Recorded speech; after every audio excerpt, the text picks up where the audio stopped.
So here's something brand new. It's a hammer, multi-hammer tool for $5. So let me show you back here what it's got. Got a claw, got a nose plier, regular plier, hammer, wire cutter, a file, a coarse saw, a knife, bottle opener, Phillips screwdriver, hook,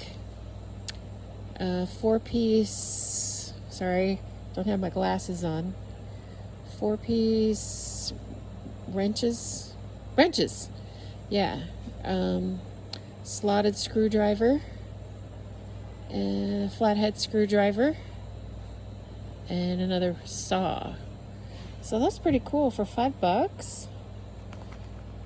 I like it. Might have to have that. So that's what it looks like. I'm in the automotive section.